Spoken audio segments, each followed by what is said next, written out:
You're just in time for another eBay antique unboxing where we just unboxed this beautiful antique pocket watch that I broke. Yes, if you want to find out what happened, go ahead and check out my videos.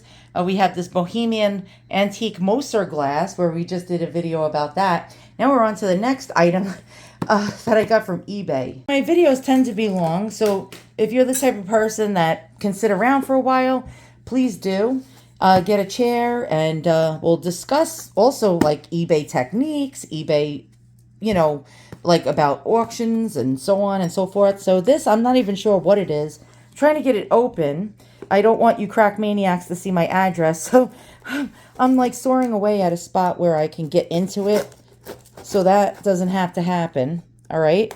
And so this might be one of my little whimsies. And when I say whimsy, it's something that I get for under like 30 bucks. Nothing really spectacular, but cool nonetheless.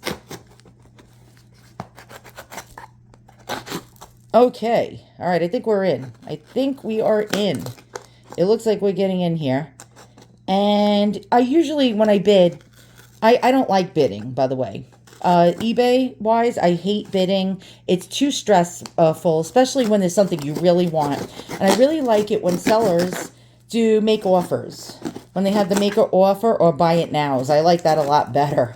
When you bid, especially I tend to snipe, meaning that I bid at the last few seconds of the auction. I'm trying to make it so you crack maniacs can't see my address. I'm going to probably have to blur that one out.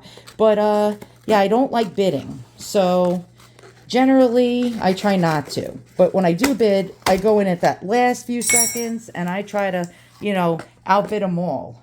I try to get things for cheap. On the cheap, as they say. All right, so we got what appears to be a box.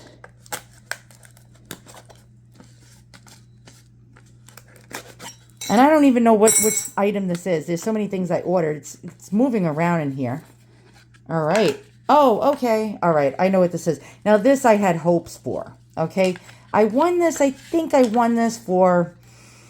I don't remember. This was an auction, unfortunately. I think I got this for... Why are we not focused?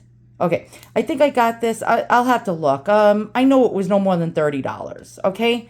And so this is a compact, and I know it's not going to be real silver. The chances of this being real silver for what I paid for it is slim to none. But this is, actually, this was made in 1923.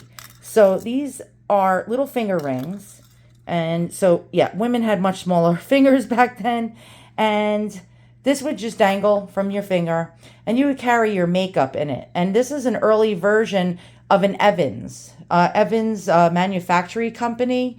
Apparently, they made a lot of compacts. Compacts did not become actually popular until about somebody patented like one of these compacts where you can put powder in it, and around I believe 1911, but it never caught on. It was considered very, very, very, very problematic for women to walk around with makeup cases. First of all, women were not really supposed to wear makeup. It was not something that women did or ladylike women did. It was in secret that they wore face powder, and actually makeup in general was more of home remedies. So a lady would take some kind of berries or fruit and smear say it was red berries, she'd like try to smear it into her lips. Same thing for the rouge on the cheeks. But women were not supposed to look made up. It was considered for whores. Not until around the 20s did this carrying around your powder really come into vogue. Who started it was Pozzini, Pozzini, who sold medicated face powder and all different kinds of concoctions that you would get at a drugstore back in the day. Now, he sold blemish creams. He sold hair tonics. He was a hairdresser. I believe he started out as a hairdresser who found the cure for balding, which back then we know was snake oil. And then he started making multiple different kinds of facial powders in different colors, but RX. Like basically you go into a drugstore, it was medicated face powder, and it came in tints. And so that was the way women would be able to get away with putting makeup on. And then I forgot who it was, but I think it was Evans, came up with an idea about selling these compacts. and tried to like seduce Posini, the face powder guy, into actually, commissioning their company to make tins for the powder. And what had happened was Posini was like, not into it. And then finally, they had a collaboration. And I think it was called the Boodle Box or something. And it was a double compact. And then all of a sudden, the sales were like skyrocketing. So, for example, one store was selling the face powder, and it said, with the face powder comes a free tin. And so it sold, so the tins actually sold the face powder. And so it was like that right then and there, boom, we started off with these little compacts made by many, many different companies. Most are Art Deco from the 20s and on. That's when it really took off. And I'm sure this is very boring to you, but it's very interesting about the history of this stuff. So basically, these little things are generally tarnished and beat to hell. They're from the 20s. This is 100 years old. So we have this Dutch scene. I don't know if you could see that. And Evans, now this is a mystery. They generally did not mark these ones. So they were generally unmarked, or it'll say something in there like, I think, Imperial Company or Imperial Plate, or there's another mark that they use, but it never said Evans. But this is attributed definitely to Evans, one of Evans' first double compacts. And so when you see these Dutch scenes, you know you got an Evans piece, believe it or not, even if it says Imperial Plate, which is quite interesting. Now, why I wanted it was because it has the double powder puff. Now, these powder puffs are actually probably worth more than the case. I am not kidding you, especially with these little bone handles. These are very rare to find. Whenever you find these cases, you never find them with the original powder puffs.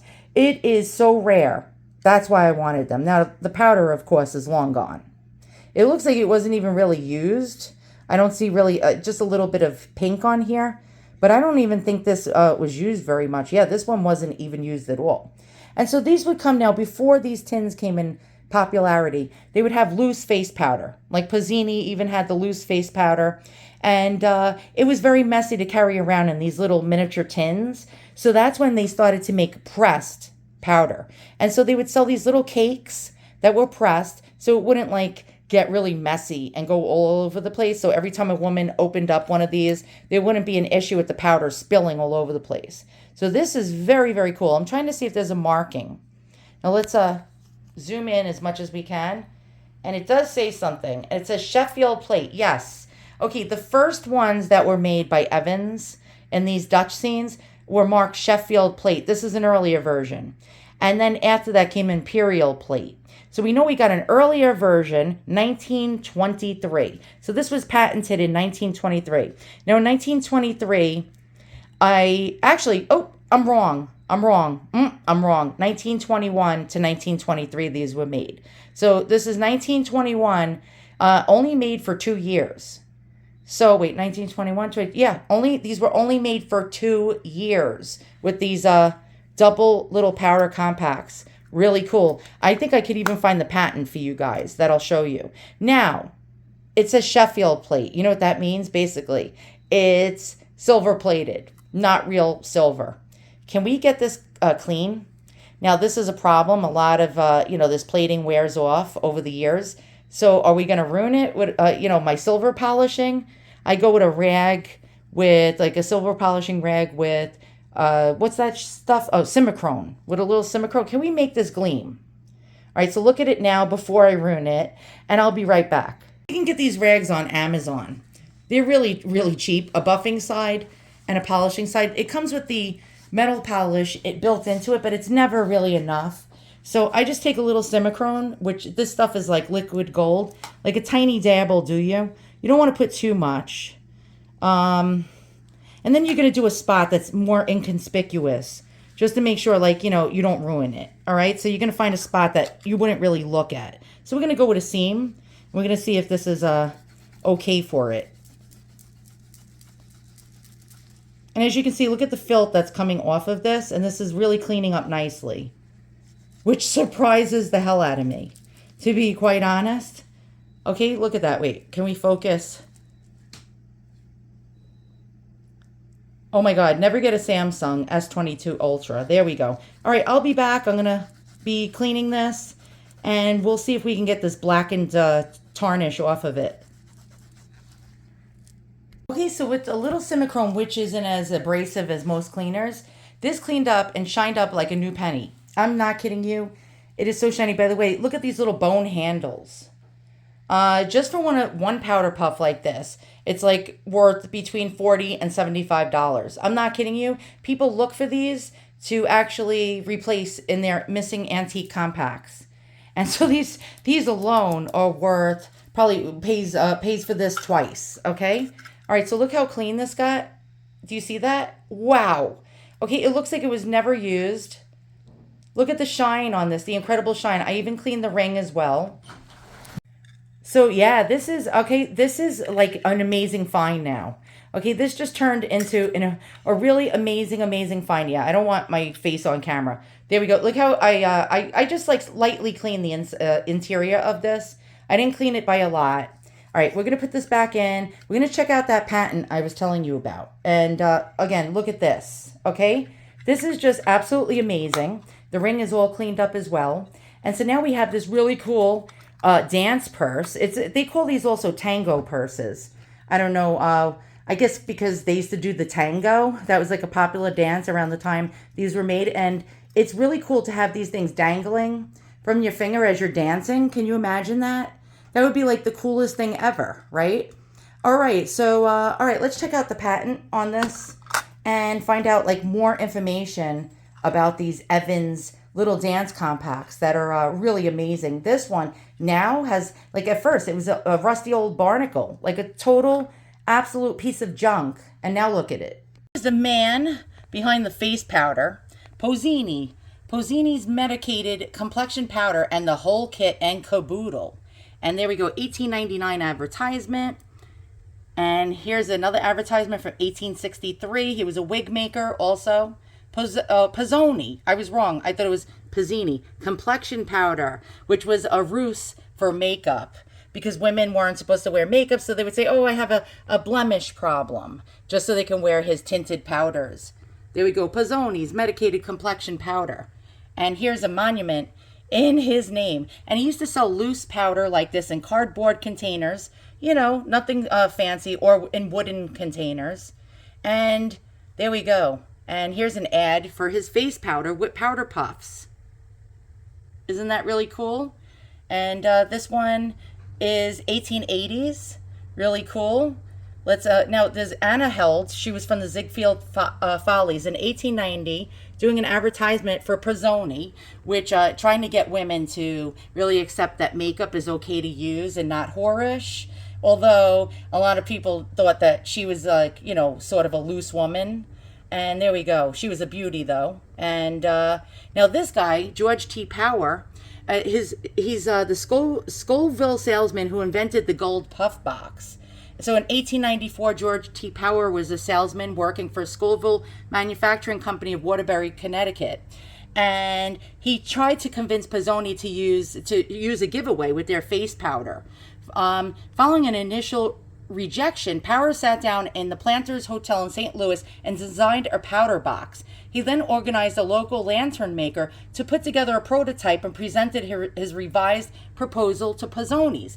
A short time later, Scoville's Manufacturing received orders worth $50,000 for the containers and the famous gold puff box to be given away with every box of face powder.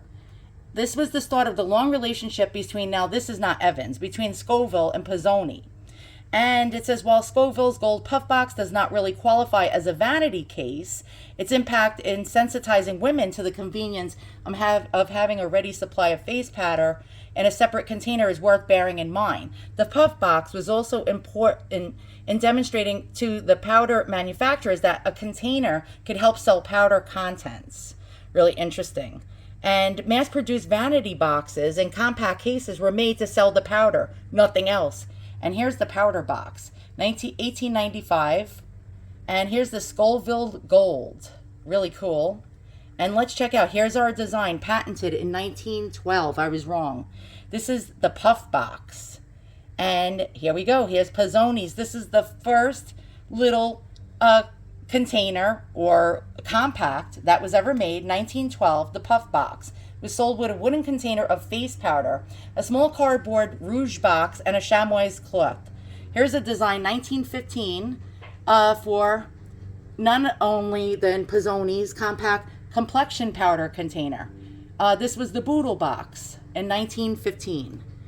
It says probably America's first double compact. So the double compact was born in 1915. Very interesting. Pizzoni's Boodle box.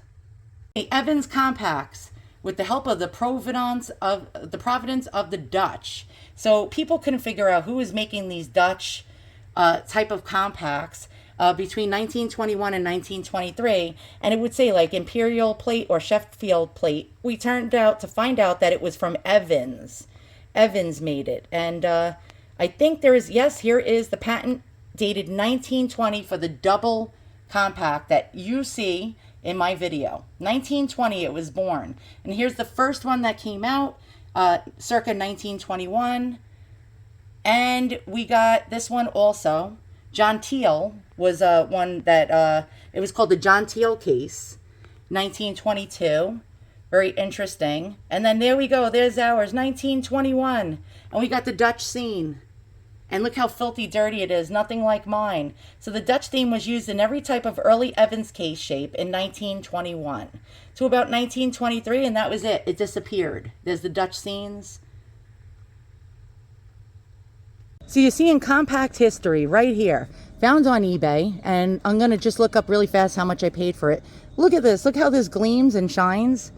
And this is just the coolest thing. Look at this. All right.